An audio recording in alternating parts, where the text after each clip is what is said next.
প্রিয় দর্শক, আসসালামু আলাইকুম। কথা বলতে চাই, শিবিরের সম্প্রতি একটা প্রদর্শনী করেছে, জুলাই জাগরণ প্রদর্শনী। সেটা নিয়ে টিএসসিতে, সেখানে যুদ্ধ অপরাধের দায়ে যারা মৃত্যুদণ্ডপ্রাপ্ত হয়েছেন এবং আজীবন মৃত্যুদণ্ডপ্রাপ্ত হয়েছেন সাঈদী, তাদের এই প্রদর্শনী একাংশে তাদের ছবি প্রদর্শন করা হয়েছে বড় করে টিএসসিতে। দেখুন, এই বিষয়টা আসলে আমরা কিভাবে নিব? বিচার যেটা হয়ে গেছে, তো বিচার হয়ে গেছে। এই জন্য জুলাই জাগরণ প্রদর্শনীতে এটা দায়ী করতে হবে, এটা মোটেই আমি একমত নই এবং এটা হতে পারে না। জুলাইয়ে অনেক বড় বড় ঘটনা ঘটেছে, জুলাইয়ে অনেক মানুষ আত্মত্যাগ করেছে, প্রাণ দিয়েছে, শহীদ হয়েছে, চোখ হারিয়েছে। জুলাইয়ে ক্ষত বিক্ষত মানুষের সংখ্যা কম নয়। এখনো আমরা জুলাইয়ে যারা মাঠে ছিলাম, পেশাগত দায়িত্ব পালন করেছি, কাজ করেছি, তারা এখনো সেই স্মৃতিগুলা এলে আমরা ঘুমাতে পারি না। চরম ডিস্টার্বিং স্মৃতিগুলো চলে আসে যখন আপনি দেখবেন যে আপনার চোখের সামনে একজন মানুষ থরফর করে মারা যাচ্ছে গুলিতে, বা চোখ উড়ে গেছে। এই জিনিসগুলো এখনো চোখের সামনে ভেসে ওঠে।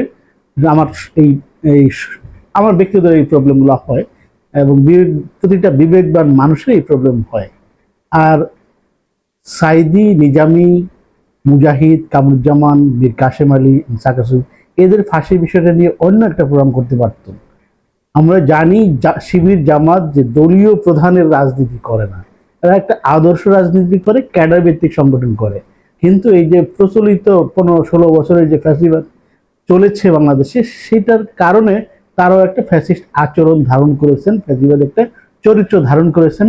যেমন শেখ হাসিনা শেখ মুজিবকে প্রতিষ্ঠা করতে চেয়েছেন, জিয়াউর রহমানকে প্রতিষ্ঠা করার চেষ্টা করেন বিএনপি বা জাতীয় দল, ঠিক সেভাবেই জামাত কি তাহলে, শিবির কি তাহলে ওই পথে নামলো?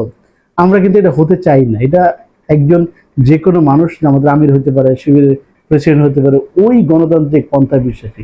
এখানে যুদ্ধ অপরাধের দায়ে যারা যাদেরকে ফাঁসি দেওয়া হয়েছে, যাদের মৃত্যুদণ্ড কার্যকর করা হয়েছে, সেটা নিয়ে অন্য একটা প্রোগ্রাম হতে পারে, একটা ডিসকাশন হতে পারে, ডায়ালগ হতে পারে। কিন্তু এই জুলাই জাগরণে তাদের ছবি প্রদর্শন করা আমি মোটেই সমীচীন মনে করি। দেখুন, আপনারা এখন একটু প্রভাবশালী হয়েছেন, ক্ষমতাশালী হয়েছেন, তাই বলে এই যে মতিউর রহমান নিজামী, কামারুজ্জামান, আলী আহসান মুজাহিদ, এরা যে রাজাকার ছিল না, এটা তো তারা নিজেরাই বলে গেছে। স্বাধীনতা যুদ্ধের সময় গোলাম আজম যে ভূমিকা ছিল, বাংলাদেশের স্বাধীনতার বিপক্ষে ছিল, এটা মানুষকে মনে করা দেয় কি হলো আপনাদের কাছে অনেক পবিত্র হতে পারে, অনেক সম্মানের হতে পারে, কিন্তু এই বাংলাদেশের মানুষের কাছে এই নামগুলো মোটেই সম্মানিত না, মোটেই অহংকারের বিষয় না। কারণ স্বাধীনতা যুদ্ধের সময় তারা বাংলাদেশের বিপক্ষে অবস্থান করেছে। ঠিক এই যে 24-এর গণ আন্দোলনে, গণ অভ্যুত্থানে যেসব লিডার এই গণ অভ্যুত্থানের বিপক্ষে ছিল, তাদেরকে যেমন আজ থেকে 50 বছর পরে হিরো বানানোর সুযোগ নেই, ঠিক আপনাদের এই নেতাদেরকেও হিরো বানানোর কোনো সুযোগ নেই। ফলে যে কাজটা করেছেন আপনারা, যাদের কাছে ক্ষমা চেয়েছেন, একবার জামাতের আগে ক্ষমা চেয়েছেন, যাদের যতটুকু কষ্ট দিয়েছেন সেজন্য ক্ষমা চেয়ে রাজনীতি শুরু করেছেন, সেখান থেকে আবার তাদেরকে সামনে আনার তো প্রয়োজন নেই।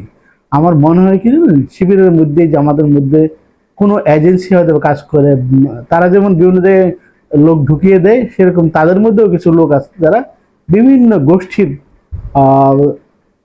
গোষ্ঠীর স্বার্থ সার্ভ করে। এটা থেকে শিবিরকে অবশ্যই বেড়ে আসতে হবে। শিবির এখন বাংলাদেশের বিশ্ববিদ্যালয়গত বেশ প্রভাবশালী সংগঠন, এটা আমরা ক্যাম্পাসে গিয়ে বিভিন্ন মানুষের কথা বলে জানতে পারি। সো এই মুহূর্তে এই কাজটা প্লিজ আপনারা, এই যে যুদ্ধ অপরাধী যারা, যুদ্ধ অপরাধী যাদের মৃত্যুদণ্ড হয়েছে, বিচারটা ঠিক হয়েছে কি না হয়েছে সেটা বিষয় না, বিচারটার মধ্যে অনেক ফাঁক ফোকর ছিল, বিচারটা ঠিক মতো হয়নি সেটা আমরা জানি, কিন্তু তারা যে যুদ্ধ অপরাধী, তারা যে রাজাকার ছিল, এতে তো সন্দেহ নেই। শিবিরের এই কাজটা একটা কুতর্কের জন্ম দিয়েছে। এই আলোচনা আসলে এখন প্রয়োজনই নেই। এখন হচ্ছে আলোচনা হবে কিভাবে মানবিক একটা রাষ্ট্র তৈরি করবে, মানবিক সমাজ তৈরি হবে, যেখানে নাগরিক হবে প্রধান, সেটা নিয়ে আলোচনা হবে। এইখানে এই জামাতের এই কয়েকজনের ছবি দিয়ে প্রদর্শনী করে আপনারা তাদেরকে অনেক বড় করতে পারবেন, হিরো করতে পারবেন, এটা কোনোভাবেই সম্ভব না। এবং এরা কেউ কিন্তু জাতীয় নেতা ছিল না, জামাতের লিডার ছিল। যেমন জামাতের একজন মাত্র ব্যক্তি জাতীয় নেতা হয়ে উঠেছেন, ডক্টর শফিকুর রহমান, আর কিন্তু তাদের ন্যাশনাল লিডার নেই।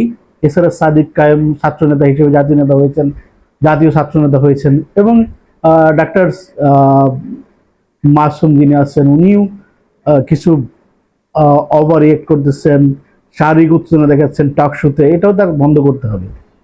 যাই হোক, জামাত শিবির তারা কোনো ব্যক্তির রাজনীতি করে না, এতদিন শুনে এসেছি, সেইটার দিকেই চলে যেতে হবে। রাজনীতি এমন কোনো কাজ করা ঠিক হয়নি, আমি ব্যক্তিগতভাবে খুব কষ্ট পেয়েছি, মানে এরকম কোনো কাজ আশা করিনি আমরা জামাত থেকে, শিবিরের এরকম একটা প্রদর্শনীর আয়োজন করবে। ধন্যবাদ।